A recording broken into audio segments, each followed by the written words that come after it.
और एक आशीषित सुबह हमें दान देने वाले प्रभु की नाम की महिमा करते हुए और सब सुनने वाले लोगों को मसीह यीशु में मेरा वंदन अर्पित कर रहा हूँ। पहला कुरिन्थियों 13वां अध्याय के 4 आयत का 3रा भाग हमें सिखाता है प्रेम डाह नहीं करता।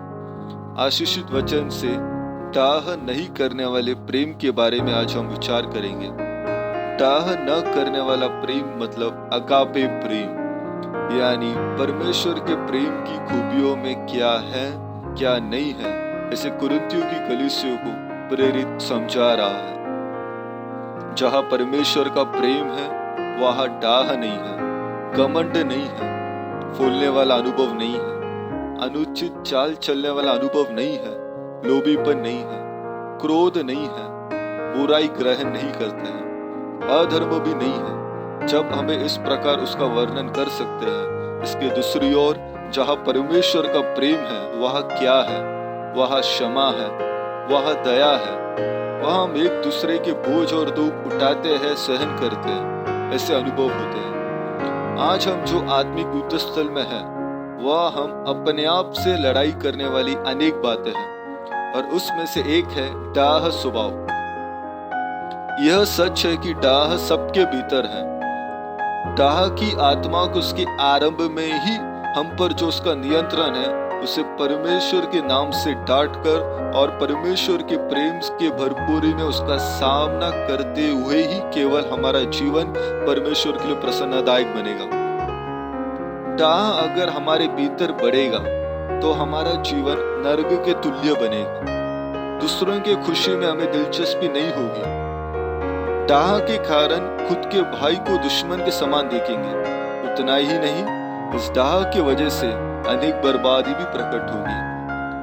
डाह के आरंभ में ही उसे न मिटाने के कारण बड़ा दोष अनुभव करने वाला एक व्यक्ति था शाऊल राजा।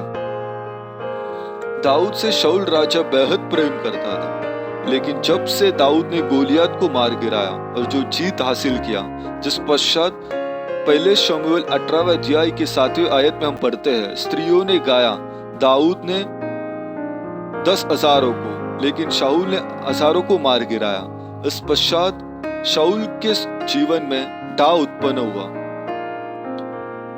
दाऊद नामक उस बालक होने के कारण ही शाऊल और उसके देश को कई दिनों से निंदा करने वाले और टट्टा उड़ाने वाले गोलियत पर जीत हासिल हुआ है। ये समझकर जहां शाऊल के भीतर प्रेम भरना चाहिए वहां प्रेम के बजाय डाह भर गया, जिस वजह से शाऊल के जीवन से प्रेम हमेशा नष्ट हो रहा है। डाह स्वभाव शाऊल राजा पर नियंत्रण होने के कारण दाऊद के प्रति उनका विचार बुराई में बदल गया। इस कारण वह दाऊद से बैर करने लगे, हर तरह में उसका विरोध करने लगे। जब कभी अवसर मिला तभी दाऊद के बारे में बुराई फैलाने में और दाऊद का हार चाहकर उसके खिलाफ गलत करने के लिए अपने आप को सौंप दिया। इस बीच शाऊल के जीवन में उन्हें कई अवसर मिले कि वे अपने जीवन से डाह मिटाकर आगे बढ़े, लेकिन वे उसके अधीन न होकर खुद को बर्बाद करते हुए, जिस कारण उनके हाथ से इस्राएल राज्य नष्ट हो गया। प्रिय लोगों, एक बात हमें हमेशा समझना चाहिए कि डाह जैसा स्वभाव हमारे जीवन में कार्य करने लगेगा तब से हमारा बर्बादी भी आरंभ हो रहा है। ये सच्चाई को न भूलेगा। किसी और के भलाई और आशीष में डाह करने के कारण उस व्यक्ति को कोई नुकसान नहीं होगा, लेकिन वो हमारे आशीष और भलाई प्राप्त होने में रुकावट होगी। पिता शाऊल के स्वभाव से एक अलग स्वभाव था बेटा योनादान का। परमेश्वर के प्रेम में सिद्ध होकर कभी डाह न करने वाले एक व्यक्ति का उदाहरण। दाऊद के नेतृत्व काबिलियत को जब कभी योनातान ने देखा और अनुभव किया, तभी दाऊद का प्रशंसा कर कर उसका आदर दिया। भविष्य का राजा हूँ ये स्थान को त्याग कर योनादान ने दाऊद का साथ निभाया और उसे बढ़ावा भी दिया।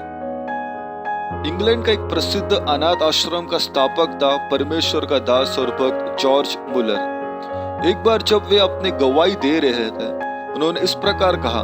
उनके कलीसिया में ही उनका एक दास था जिसका नाम था हेनरी। उस हेनरी नामक परमेश्वर की दास की सेवकाई में जब कई लोगों ने दिलचस्पी दिखाया, तभी जॉर्ज मुलर के भीतर में डाह उत्पन्न लगा। लेकिन असाधारण विश्वास और निरंतर प्रार्थना करने वाले एक व्यक्ति जो जॉर्ज मुलर है, जब उन्होंने उनके भीतर बोने वाला जो डाह की अनुभव को समझकर उसे जड़ से उखाड़ दिया और परमेश्वर के सामने विनती करते हुए और क्षमा मांगते हुए उस पर जीत हासिल किया, जिसके बाद दोनों दासों के बीच का प्रेम और संबंध लंबे 36 साल तक जारी रहा। तब तक उनमें से एक व्यक्ति विश्राम स्थान में प्रवेश करने गए। इसलिए मेरे परमेश्वर के लोगों, डाह को हमेशा मिटाकर प्रेम की भरपूरी में आपस में हमारा व्यक्तिगत संबंध को हमें और मजबूत बनाए। इस वचन से प्रभु हम सबको आशीष करे।